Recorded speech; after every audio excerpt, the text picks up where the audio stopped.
لا حول ولا قوة إلا بالله العلي العظيم. أعوذ بالله من الشيطان اللعين الرجيم. بسم الله الرحمن الرحيم. الحمد لله رب العالمين. الصلاة والسلام والتحية والإكرام على النبي المكي المدني القرشي الغربي الأمي البطحي الهاشمي سيدنا ونبينا وشفيعنا وحبيب قلوبنا وطبيب نفوسنا ومولانا ومولى الثقلين جد الحسن والحسين أبي القاسم محمد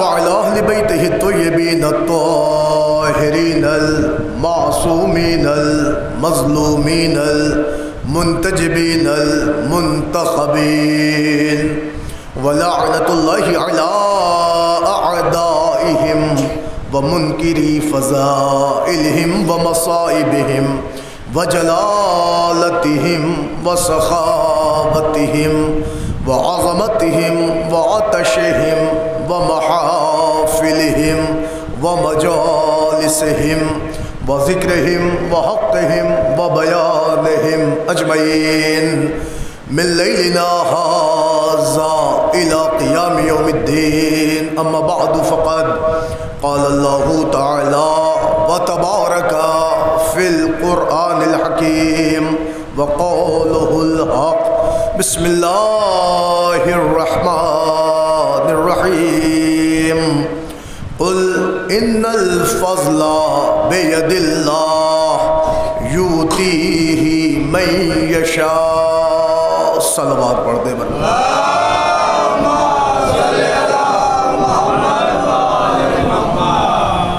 حضرات، آپ سے گزارش ہے کہ ایک مرتبہ سورہ حمد اور 3 مرتبہ سورہ اخلاص کی تلاوت فرما کر مرحوم و مغفورہ شمیم بانو بنت طفیل حسین اور مرحوم مظفر حسین ابن بادشاہ حسین بخشیش حسین مرحوم کی روح کو ایصال فرما دیں. بسم اللہ الرحمن الرحیم. ایک ذرا مل کے صلوات پڑھ لیں بر محمد والی محمد.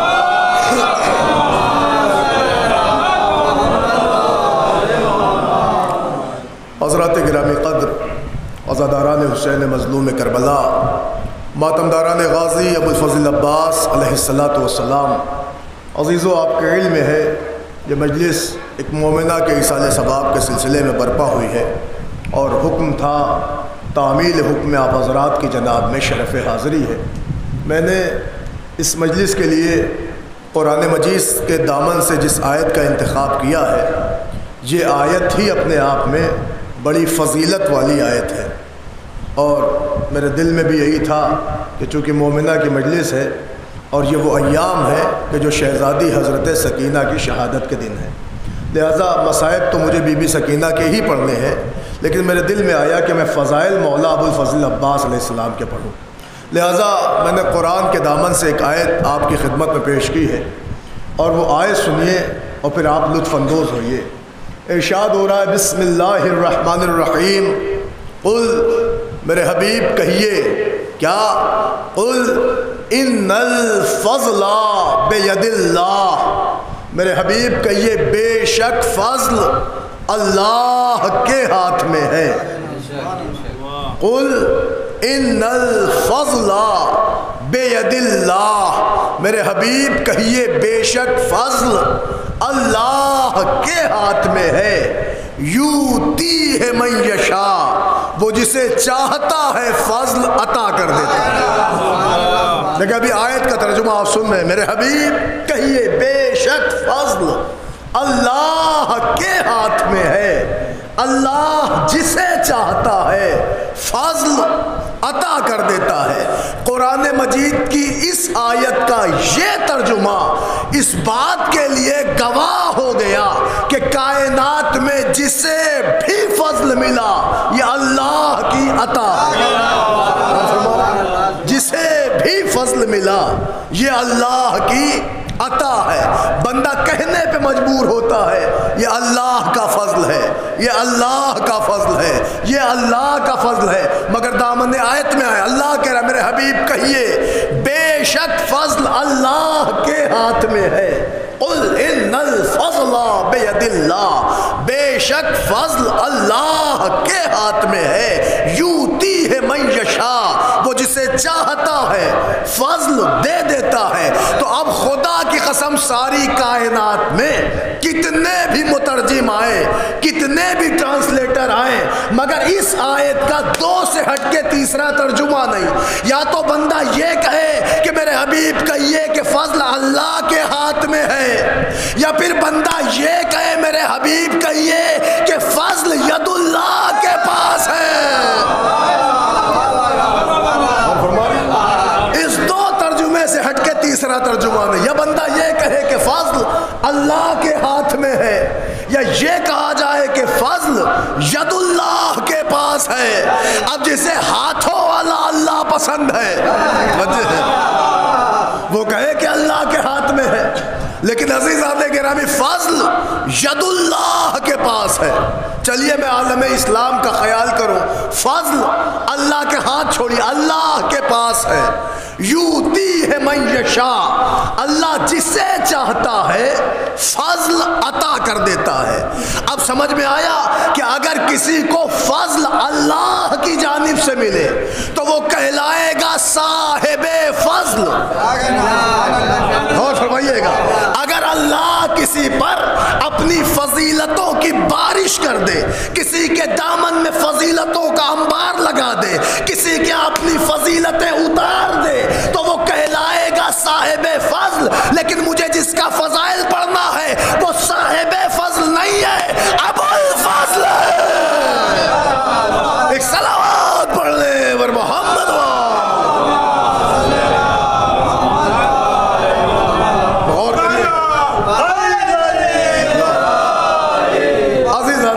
مجھے جس کی فضیلت پڑھنا ہے وہ صاحب فضل نہیں ہے، وہ ابو الفضل ہے۔ اب دیکھیں چونکہ میں نے قرآن سے آیت چھیڑی ہے تو بات قرآن والی ہو، تو سرکار باب الحوائج کا آپ کے چھوٹے حضرت کا ایک لقب ابو الفضل ہے۔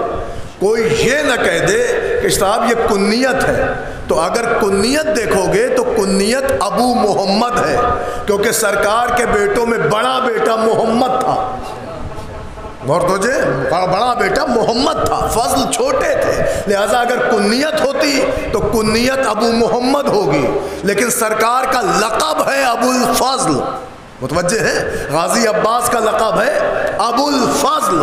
اچھا یہ لقب کسی ایسے ویسے کا دیا ہوا نہیں ہے، یہ لقب کوئی معمولی نہیں ہے، یہ لقب کوئی بازار کا نہیں ہے کہ جب چاہا جسے دے دیا، یہ لقب سوچ سمجھ کے اس ذات کو ملا ہے کہ جسے عباس کہتے ہیں۔ اب آپ سوچیں کہ فضل کیا ہے، جس دن زمانے کو فضل سمجھ میں آئے گا تب جا کے معرفت ابو الفضل ہوگی۔ اور فرما رہے ہیں آپ اب بھیا ضرورت ہے کہ پہلے دنیا فضل سمجھے پھر گفتگو ابو الفضل پہ کرے۔ آئیے میرے ساتھ میں چلوں آپ کو لے کے دامن قرآن میں، اور چلیے میرے ساتھ تلاشیے اور قرآن سے پوچھئے اور اللہ سے معلوم کریے معبود یہ فضل کیا ہے، یہ فضل کیا ہے، یہ فضل کیا ہے، کیونکہ مجھے پڑھنا ہے ابو الفضل تو پہلے یہ تو پتہ لگایا جائے کہ فضل کیا ہے۔ اللہ نے قرآن کے دامن میں خاکہ کھینچا کہ اگر اللہ کسی کو نعمت دے دے اور نعمت دینے کے بعد پھر ایکسٹرا نعمتیں نوازے، نہیں غور کر رہے ہیں آپ، اگر اللہ کسی کو نعمت دے دے اور اس کے بعد ایکسٹرا نعمت دے تو اسے فضل کہتے ہیں۔ آپ نہیں محسوس کر رہے؟ میں آپ کو احساس دلاؤں کہ کیسے ہے فضل۔ اللہ نے آپ کو حیات دی، نعمت، زندگی دی، نعمت، سانسوں کا تنفس دیا، نعمت، بھرا گھر دیا، نعمت، مگر اس کے بعد اللہ نے آپ کے اندر اختیار دیے، کمالات دیے، دولت دے دی، شہرت دے دی، آپ نے عالی شان مکان بنوایا اور اپنی دولت و شہرت کا اظہار کرتے ہوئے مکان کی پیشانی پہ لکھا ھذا من فضل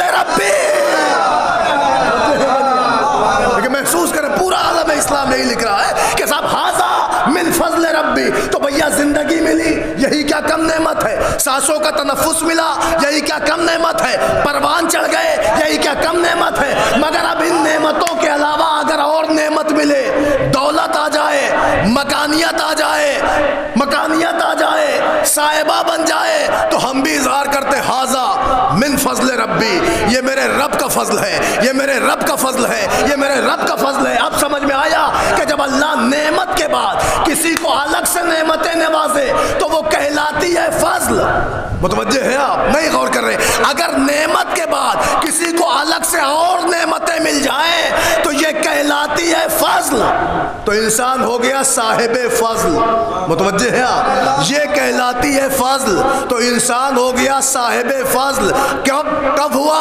کہا صاحب جب نعمت کے بعد کچھ اور فضیلتیں دامن میں آئے تو وہ فضل بنتی ہے۔ اب مجھے کہنے دیجئے، حدیثیں آپ کے سامنے ہیں، مجھے انصاف سے بتائیے، اگر کسی کے اب بیٹا پیدا ہو یا بیٹی پیدا ہو تو انسان کیا کہتا ہے؟ کہ بیٹی آئی تو کہتا ہے رحمت آئی ہے، اگر بیٹا آیا تو کہتا ہے نعمت آئی ہے۔ اب مجھے سارے زمانے سے سوال ہے کہ یہ بتاؤ، دامن امیر المومنین میں حسن آئے تو نعمت، حسین آئے تو نعمت۔ کیا سنیں آپ؟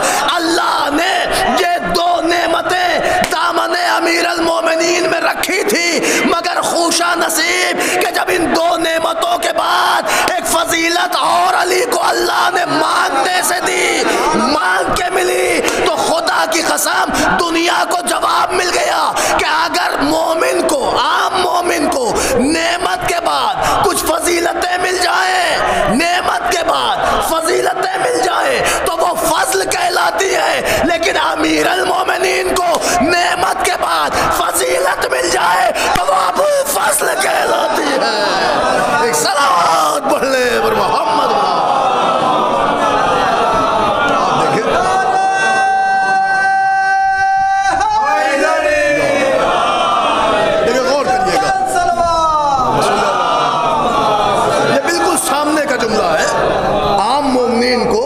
نعمت خدا کے بعد اگر ایکسٹرا فضیلتیں ملے، ایکسٹرا جاہو حشم ملے اور ایکسٹرا بندوں کو فضیلتیں مل جائیں، نعمتیں مل جائیں تو وہ فضل ہے۔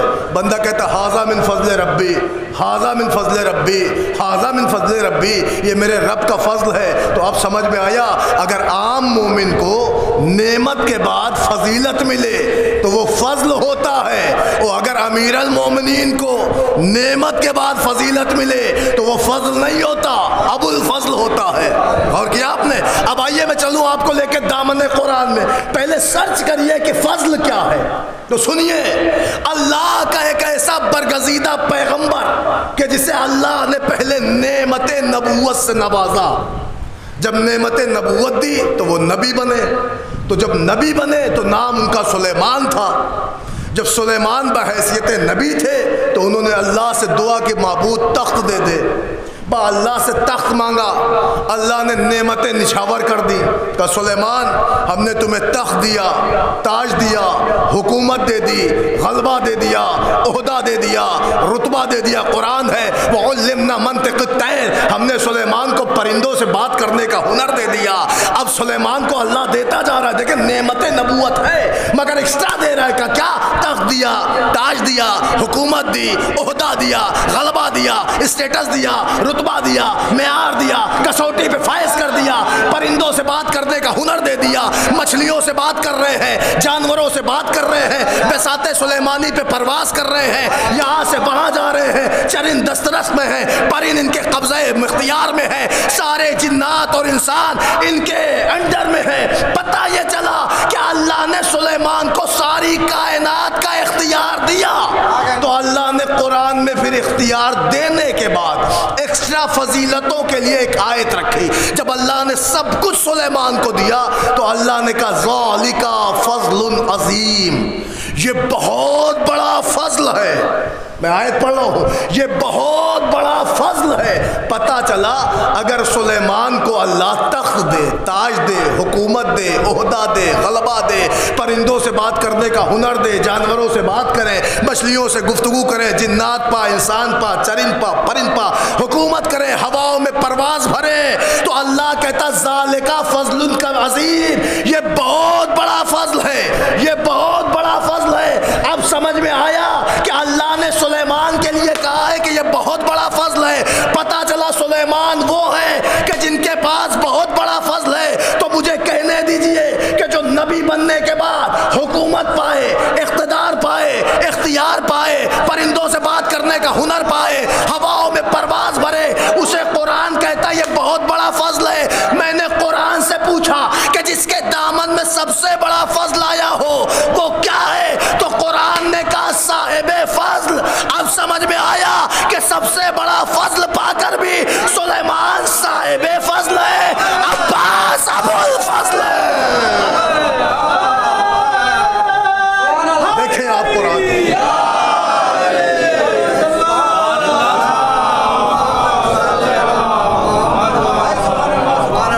مل کے ایک صلوات پڑھے پر محمد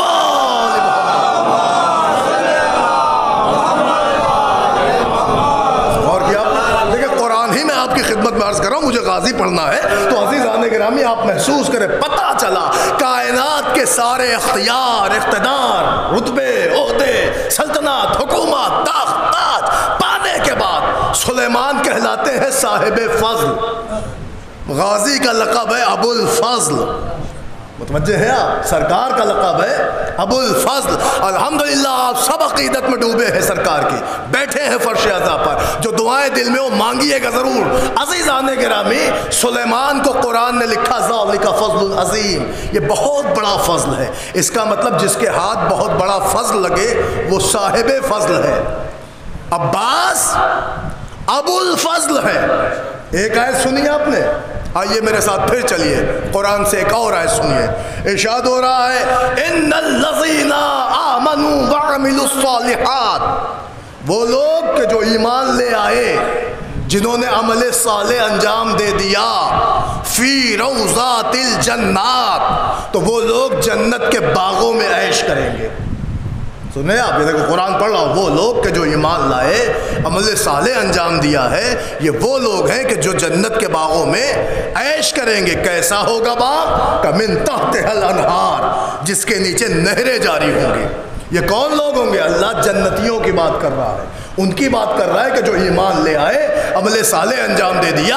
ارشاد ہو رہا ہے یہ وہ لوگ ہیں کہ جو جنت میں رہیں گے، جنت کے باغوں میں عیش کریں گے۔ باغ ایسا ہوگا کہ اس کے نیچے سے نہریں جاری ہوں گی۔ اب سنیے تفسیر کا ایک جملہ، تاریخ کہتی جب یہ جنتی جنت میں رہیں گے تو ان جنتیوں کا قد اتنا بلند ہوگا کہ اللہ کی طرف سے ان کی طرف ایک خط آئے گا، اور خط کی پیشانی پہ لکھا ہوگا من الحی والقیوم۔ یہ خط اس کی طرف سے ہے جو حی ہے، قیوم ہے، حی ہے، جسے موت نہیں، جو زندہ ہے، زندہ ہی رہے گا۔ لکھا ہوگا اس کی طرف سے خط ہے جو حی ہے، قیوم ہے۔ پھر آگے لکھا ہوگا الی الحی والقیوم، ان کی طرف خط آ رہا ہے کہ اب یہ بھی حی ہو گئے ہیں۔ نہیں غور کر رہے آپ؟ لیکن جنتیوں کا اسٹیٹس دیکھیں، اللہ اپنی صفت انہیں اڑا دے گا اور خط آئے گا کہ جنت سے کا کیا خط آئے گا جنتیوں کا؟ من الحی والقیوم الی الحی والقیوم، حی و قیوم کی طرف سے خط، حی و قیوم کو خط۔ اب سمجھ میں آیا کہ جنت میں بسنے والے مومنین کا ایک زمانے میں درجہ وہ ہوگا کہ اللہ انہیں اپنی صفت دے دے گا، اور جب اپنی صفت دے دے گا تو اللہ کہے گا اے میرے جنت میں رہنے والے مومنوں، لو تمہیں اللہ اب اتنا اختیار دیتا ہے کہ اب تم اپنی زبان سے اگر کن کہہ دو تو فیکن ہوگا۔ کیا سمجھا؟ اب سنیے گا یہ جملہ، کن کہہ دو فیکن ہوگا، کن کہہ دو فیکن ہوگا۔ تفسیر کہتی جنت کے مومنوں کا وہ معیار ہوگا کہ قرآن نے کہا کہ یہ کن کہیں گے کہ چیز ہو جائے گی، یہ بکن کہیں گے چیز ہوگی، لب ہلیں گے چیز ہوگی، یہ کن کہیں گے فیکن کی منزل ہوگی۔ اب سمجھ میں آیا؟ اب جتنی باتیں اللہ نے قرآن میں کرنے کے بعد پھر جملہ بدلا، اللہ نے کہا ذالک فضل کبیر، سلیمان والی بات سنائی تھی آپ لوگوں، تو اس میں اللہ نے کہا ذالک فضل عظیم۔ اب اللہ جب جنتیوں کی بات کر رہا ہے تو کہہ رہا ہے ذالک فضل کبیر، یہ کائنات کی سب سے بڑی فضیلت ہے۔ معبود تو کائنات کی سب سے بڑی فضیلت کیا ہے؟ جو دامن سلیمان کو ملی وہ عظیم، جو جنت کے مومنوں کو ملے گی اس پہ اللہ نے کہا یہ کبیر۔ تو معبود یہ سب سے بڑی فضیلت کیا ہے؟ کہ یہی ہے کہ بندہ اچھے عمل والا ہوگا، محکم ایمان والا ہوگا، جنت کے باغوں میں عیش کرے گا، اللہ کی صفت مل جائے گی، جب کن کہے گا چیز ہو جائے گی۔ اللہ نے کہا ذالک فضل کبیر۔ اب سمجھ میں آیا کہ ایک زمانے میں اچھے اعمال والے، بہتر ایمان والے مومن کا درجہ روز قیامت جنت کے اندر اتنا بلند ہوگا کہ اللہ اسے اپنی صفتیں دے دے گا، وہ کن کہہ کے چیزیں پیدا کر دے گا، وہ جو کہے گا وہ ہو جائے گا۔ اللہ نے کہا ذالک فضل کبیر۔ اب سمجھ میں آیا کہ جنتی مومن بھی ہو اور کن کہہ کے چیزیں بنا بھی لیتا ہو تو بھی وہ فضل کبیر کا مالک ہوگا۔ تو جو فضل کبیر کا مالک ہو جائے وہ بھی صاحب فضل ہے، غازی ابو الفضل ہے۔ اور کیا غازی ابو الفضل ہے۔ عزیزان گرامی، تو آپ سنیے گا جملہ، صاحب فضل ہونا اور ہے، ابو الفضل ہونا اور ہے۔ سلیمان کو ساری سلطنت مل گئی، اللہ نے کہا یہ فضل عظیم۔ تو سلیمان سلطنت پا کے بھی صاحب فضل ہے، سرکار باب الحوائج ابو الفضل ہے، جنتی جنت میں رہ کے بھی صاحب فضل ہے، سرکار باب الحوائج ابو الفضل ہے۔ اب زمانہ ہم سے بحث نہ کرے کہ صاحب کیا عظمت ہے عباس کی۔ ارے عباس کی عظمت کے لیے یہی کیا کم ہے کہ دنیا فضیلتوں کی معراج پہ آ جائے تو صاحب فضل بنے گی، سرکار ابو الفضل ہے۔ اور فرما رہے آپ سرکار ابو الفضل ہے۔ انبیاء بھی فضیلت دامن میں سمیٹے تو صاحب فضل، مگر عباس ابو الفضل۔ سنیے گا جملہ، عباس ابو الفضل۔ اب دنیا کے بوفے سوال کرتے کیا پڑھتے ہو غازی پہ، کیا پڑھتے ہو عباس پہ؟ ارے عباس پہ تو ہم گنہگاروں نے پڑھا ہے، لیکن عباس پہ جو معصوم نے پڑھا ہے وہ سنیے آپ، ہمارے آپ کے چھٹے امام امام جعفر صادق۔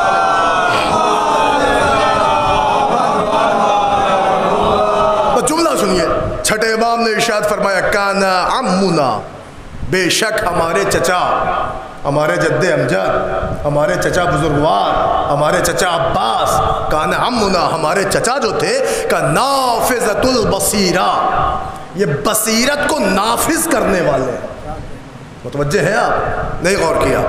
بصیرت کو نافذ کرنے والے ہیں۔ صاحب بصیرت ہونا اور ہے، بصیرت کو نافذ کرنے والا اور ہے۔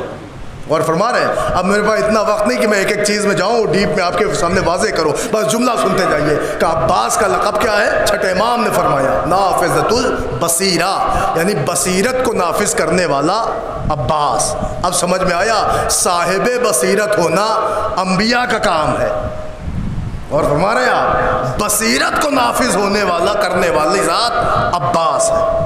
یہ چھٹے امام کا جملہ ہے۔ عزیزان گرامی، تو اس کو بہت ہلکے میں نہ لیجئے کہ مولوی نے قاضی عباس کے فضائل پڑھ دیے، لڑکوں نے نعرے لگا دیے۔ عزیزان گرامی، کبھی عباس کی معرفت پر گفتگو کیے تو آپ کو سمجھ میں آئے گا کہ کس ذات کا نام ابو الفضل ہے۔ اور فرمایا آپ نے، تو میں نے دو چیزیں آپ کی خدمت میں پڑھی۔ ایک جملہ تو یہ کہ صاحب مولا کا لقب ابو الفضل ہے، کنیت نہیں ہے، لقب ہے ابو الفضل۔ دو آیتیں میں نے قرآن سے پڑھی۔ ایک غازی کی عظمت میں نے آپ کو جملہ سنایا چھٹے امام کا۔ ایک تیسرا جملہ بھی چلتے چلتے آپ سنی جائیے کہ سرکار باب الحوائج کے القاب میں ایک لقب ہے وفادار۔ ہم سب کہتے ہیں وفادار، مگر ان نوجوانوں کو، میں ان چھوٹے بھائیوں کو پتہ ہونا چاہیے کہ سرکار کا لقب وفادار کیوں ہے۔ کربلا میں تو سب وفادار تھے، انہی کا لقب وفادار کیوں ہے؟ تو آئیے پہلے قرآن سنیے، سورہ مائدہ میں غالباً یہ آیت ہے، ارشاد ہو رہا یا ایھا الذین آمنوا اوفوا بالعقود، اے صاحبان ایمان اپنے عہد و پیمان کا وفا کرو۔ اس کا کیا مطلب؟ اس کا مطلب جس کو زبان دی ہے اسے پوری کرو، جو عہد کیا ہے اسے توڑو نہیں، نبھاؤ۔ اب سمجھے اس کا مطلب قرآن سے جب ہم نے وفا پڑھی تو وفا کا معنی ہے نبھانا۔ غور نہیں کیا آپ نے؟ وفا کا معنی ہے نبھانا، وفا کا معنی ہے پورا کرنا، وفا کا معنی ہے ادا کرنا۔ اب جو ہم نے قرآن میں آیتیں دیکھی تو پتہ یہ چلا جو نبھا جائے اسے کہتے وفادار، جو پورا کر جائے اسے کہتے وفادار، جو ادا کر جائے اسے کہتے وفادار۔ ہو سکتا آپ کہیں کیا کربلا کے 72 شہداء میں خالی عباس ہی وفادار تھے؟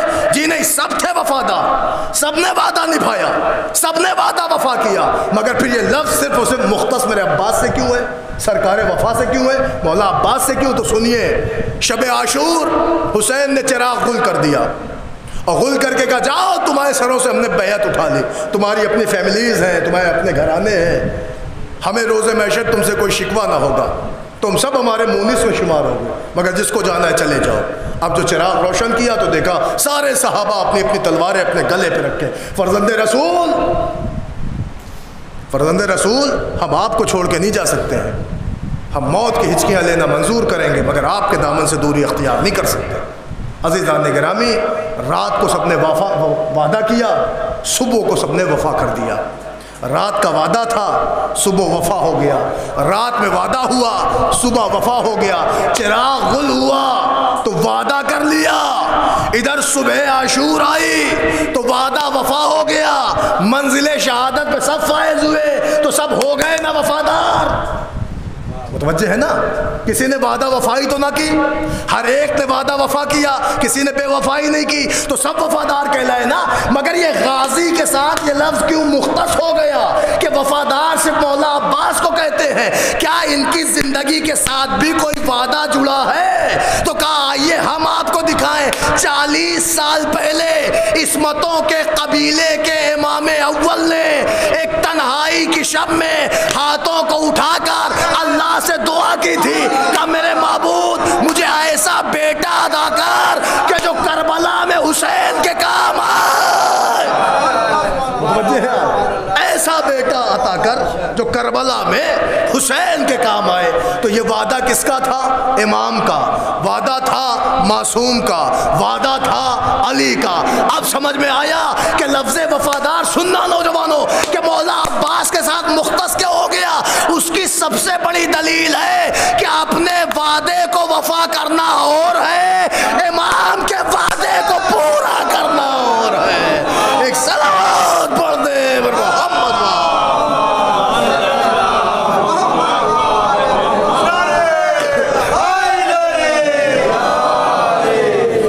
ایک ذرا مل کے صلوات پڑھ لے پر محمد۔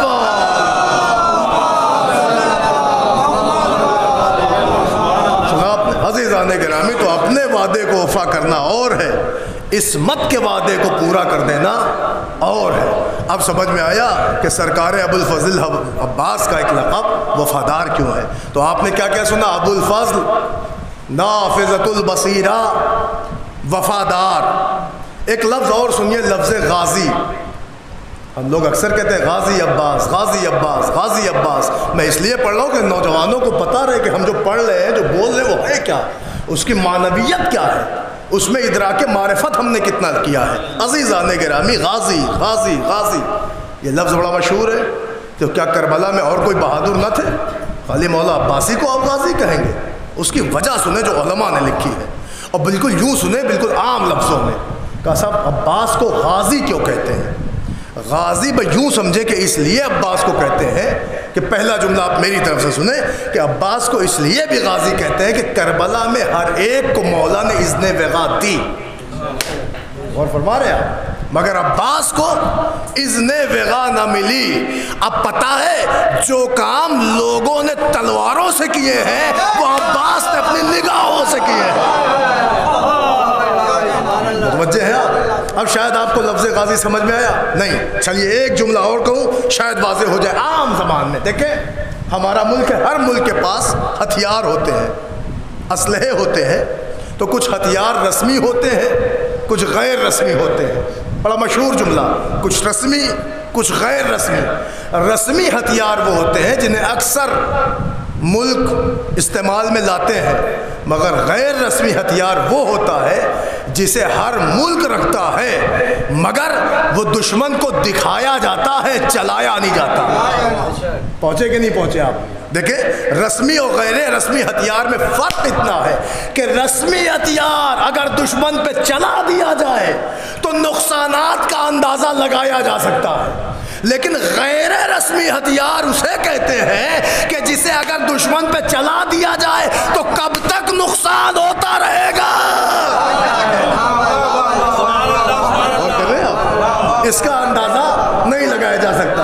تو آپ کو خوب پتہ الحمدللہ ہمارے نوجوان سب پڑھے لکھے ہیں، الحمدللہ ہمیں لوگ تو دیش بھکت ہیں، ہمیں خوب پتہ ہمارے ملک کے پاس رسمی ہتھیار بھی ہے، غیر رسمی ہتھیار بھی ہے۔ ہاں یہ اور بات ہے کہ پڑوسی ملکوں کے پاس بھی ہے اور بھی بڑے ممالک ہیں، مگر عزیزان گرامی رسمی ہتھیار کو چلانے سے نقصانات کا اندازہ پتہ ہوتا ہے، غیر رسمی ہتھیار چلانے سے نقصانات کا اندازہ نہیں ہوتا۔ اب آپ کو پتہ ہے جاپان میں ایک ہی چلا تھا اور کر رہے ہیں آپ غیر رسمی ہتھیار، نہ جانے کتنے برسوں نسلیں اندھی لولی لنگڑی پیدا ہو گئیں، کھیتیاں برباد ہو گئیں، فصلیں تباہ ہو گئیں۔ اب سمجھ میں آیا کہ غیر رسمی ہتھیار وہ ہے کہ جسے اگر چلاؤ تو پھر نقصانات کا اندازہ نہیں ہوتا۔ اب کوئی ہم سے نہ پوچھے کہ عباس کو لفظ غازی کیوں کہتے ہیں، اب سمجھ میں آیا کہ غازی کیوں کہتے ہیں، اور حسین نے اذن بغا کیوں نہ دی، بس اس کا ایک ہی جواب ہے کہ لشکر حسین میں بھی کچھ ہتھیار رسمی تھے، کچھ غیر رسمی تھے، جو رسمی تھے انہیں اجازت ملی ہے، جو غیر رسمی تھا اسے حسین نے دکھایا ہے، چلایا نہیں ہے۔ ایک صلوات پڑھ دے اور محمد